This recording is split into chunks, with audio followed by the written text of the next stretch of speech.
आकाशवाणी गोरखपुर से प्रादेशिक समाचार।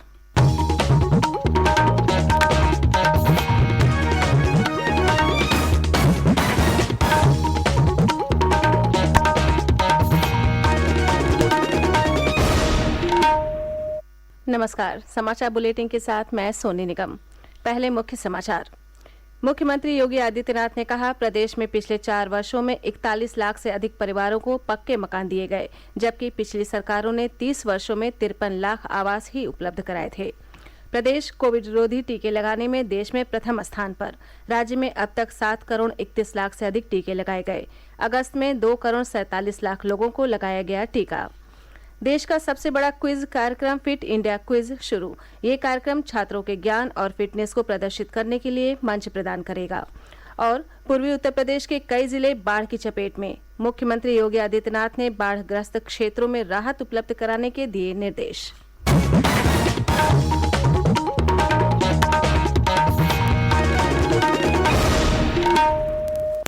स्वतंत्रता के 75 वर्ष पूरे होने के उपलक्ष्य में आज़ादी का अमृत महोत्सव के अंतर्गत सरकार अनेक गतिविधियों का आयोजन कर रही है। इसी क्रम में प्रादेशिक समाचार एकांश आकाशवाणी गोरखपुर ने विशेष प्रश्नोत्तरी कार्यक्रम शुरू किया है। इसके तहत हर सप्ताह बृहस्पतिवार को प्रादेशिक समाचार बुलेटिन में श्रोताओं से देश के स्वाधीनता संग्राम और उसके गौरवशाली इतिहास पर एक प्रश्न पूछा जाता है। श्रोता अपने उत्तर ईमेल आईडी airnews.gkp@gmail.com पर भेज सकते हैं। सबसे पहले सही जवाब देने वाले को विजेता माना जाएगा और उसके नाम की घोषणा अगले दिन शुक्रवार को समाचार बुलेटिन में की जाएगी। भाग्यशाली विजेता का नाम हमारे ट्विटर हैंडल और यूट्यूब पर भी फ्लैश किया जाएगा। आज का प्रश्न है, स्वतंत्रता संग्राम की प्रसिद्ध पंक्तियां सरफरोशी की तमन्ना अब हमारे दिल में है, देखना है जोर कितना बाजुए कातिल में है, किसने लिखी थी? प्रश्न एक बार फिर सुन लें।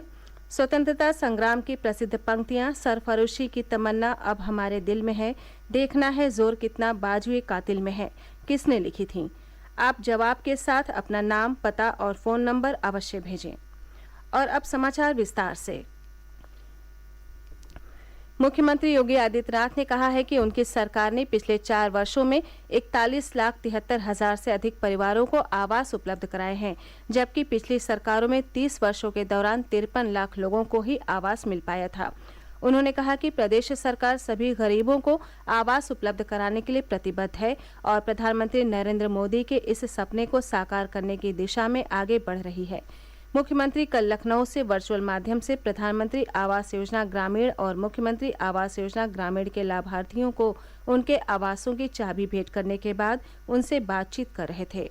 इन योजनाओं के 5,51,000 लाभार्थियों को 6,637 करोड़ रुपए से अधिक लागत से निर्मित आवासों की चाबी भेंट की गई। इस अवसर पर मुख्यमंत्री ने कहा कि उन्हें प्रसन्नता है कि लोगों को आवास के साथ साथ अन्य योजनाओं का भी लाभ मिल रहा है। मुझे बहुत प्रसन्नता है कि ज्यादातर लाभार्थियों को आवास योजना के साथ साथ स्वच्छ भारत मिशन के अंतर्गत शौचालय का निर्माण की योजना के साथ वे लोग जुड़े हैं। उन्हें राशन कार्ड में फ्री में राशन उपलब्ध हो रहा है। आयुष्मान भारत का कार्ड उन्हें प्राप्त हुआ है। उन्हें उज्ज्वला योजना में निःशुल्क रसोई गैस का कनेक्शन मिला है। उन्हें सौभाग्य योजना के अंतर्गत निःशुल्क विद्युत का कनेक्शन प्राप्त हुआ है। निराश्रित महिलाओं को विधवा पेंशन की योजना का लाभ, वृद्धजनों को वृद्धावस्था पेंशन का लाभ प्राप्त हुआ है और भी तमाम योजनाओं से सभी परिवार आच्छादित हो रहे हैं। प्रदेश में कक्षा 1 से 5 तक के स्कूल कोविड दिशा निर्देशों के अनुपालन के साथ कल से खुल गए।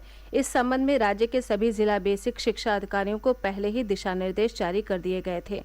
स्कूलों के प्रवेश द्वार पर बच्चों की थर्मल स्क्रीनिंग की व्यवस्था करना अनिवार्य है। कक्षाओं के संचालन के दौरान कोविड नियमों का पालन करना होगा। विद्यालयों में एक समय में केवल 50% छात्र छात्राएं ही उपस्थित रहेंगे और पढ़ाई पालियों में होगी। विद्यार्थियों को कक्षाओं में आने के लिए अभिभावकों की लिखित अनुमति अनिवार्य की गई है। प्रदेश कोविड विरोधी टीके लगाने में देश में प्रथम स्थान पर है। राज्य में अगस्त माह में ही 2 करोड़ 47 लाख कोविड टीके लगाए गए। प्रदेश में एक दिन पूर्व 15,64,000 से अधिक टीके लगाए गए। अब तक 7 करोड़ 31 लाख से अधिक टीके लगाए जा चुके हैं। इनमें से 6 करोड़ 14 लाख से अधिक लोगों को टीके की पहली डोज लगाई जा चुकी है। प्रदेश में एक दिन पूर्व कोरोना संक्रमण के 19 नए मामले सामने आए, जबकि इस दौरान 20 मरीज स्वस्थ हुए। सक्रिय मामलों की संख्या घटकर 250 रह गई है। 27 जिलों में कोरोना संक्रमण का अब एक भी मामला शेष नहीं है। राज्य में एक दिन पूर्व 2,08,000 से अधिक कोविड नमूनों की जांच की गई, जिनमें 64 जिलों में कोविड-19 का एक भी नया मरीज नहीं मिला। प्रदेश में अब तक 7,25,00,000 से अधिक नमूनों की जांच की जा चुकी है। ये समाचार आप आकाशवाणी गोरखपुर से सुन रहे हैं। ये समाचार बुलेटिन हमारे YouTube channel AIR news Gorakhpur और ट्विटर हैंडल AIR न्यूज़_GKP पर भी उपलब्ध है। केंद्रीय शिक्षा मंत्री धर्मेंद्र प्रधान और खेल मंत्री अनुराग ठाकुर ने कल देश की सबसे बड़ी क्विज प्रतियोगिता फिट इंडिया क्विज की शुरुआत नई दिल्ली में एक समारोह में की। फिटनेस और खेलों पर आधारित ये अपनी तरह की पहली राष्ट्रव्यापी क्विज प्रतियोगिता है। श्री ठाकुर ने कहा कि इस पहल से स्कूल के छात्रों को अपना ज्ञान और फिटनेस प्रदर्शित करने का एक बेहतर मंच मिलेगा। खेल मंत्री ने कहा कि फिट इंडिया क्विज के लिए पंजीकरण की प्रक्रिया कल से शुरू हो गई है, जो 30 सितंबर तक जारी रहेगी। कोई भी विद्यालय इसके लिए खुद को पंजीकृत करा सकता है। इस क्विज प्रतियोगिता की इनामी राशि 3,25,00,000 रुपए है। मुख्यमंत्री योगी आदित्यनाथ ने कल अलीगढ़ में अतरौली पहुंचकर प्रदेश के पूर्व मुख्यमंत्री स्वर्गीय कल्याण सिंह की शोक सभा में उन्हें श्रद्धांजलि अर्पित की। गौरतलब है कि श्री सिंह का पिछले 21 अगस्त को लंबी बीमारी के बाद निधन हो गया था।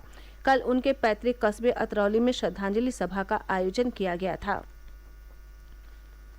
आज़ादी का अमृत महोत्सव की श्रृंखला में केंद्रीय महिला और बाल विकास मंत्रालय ने सितंबर महीने के दौरान देश में पोषण माह मनाने का फैसला किया है। त्वरित और गहन पहुंच सुनिश्चित करने के लिए समग्र पोषण कार्यक्रम में सुधार की दिशा में पूरे महीने को साप्ताहिक विषयों में बांटा गया है। मंत्रालय ने राज्यों और केंद्र शासित प्रदेशों के साथ मिलकर सितंबर माह में कई गतिविधियां संचालित करने की योजना बनाई है। पोषण माह के दौरान चलने वाली गतिविधियों में पोषण वाटिका के लिए पौधरोपण अभियान पर जोर दिया जाएगा। इसके तहत आंगनबाड़ी, स्कूल परिसर, ग्राम पंचायत और अन्य स्थानों पर पौष्टिक फलों वाले पौधे लगाए जाएंगे। कोविड टीकाकरण और कोविड नियमों के अनुपालन के बारे में भी लोगों को जागरूक किया जाएगा। पोषण माह के दौरान 6 वर्ष से कम आयु के बच्चों की लंबाई और वजन माप के लिए एक विशेष अभियान चलाया जाएगा। पिछले दिनों हुई भारी वर्षा और नेपाल से पानी छोड़े जाने के कारण पूर्वी उत्तर प्रदेश की लगभग सभी नदियां उफान पर हैं। गोरखपुर, सिद्धार्थनगर, महाराजगंज, कुशीनगर, देवरिया, संत कबीर नगर, बस्ती सहित कई अन्य जनपदों में बाढ़ की स्थिति गंभीर बनी हुई है। गोरखपुर में राप्ती, रोहिन, सरयू और गोर्रा नदियों का जलस्तर तेजी से बढ़ा है, जिससे तटवर्ती क्षेत्रों में बाढ़ के हालात हैं।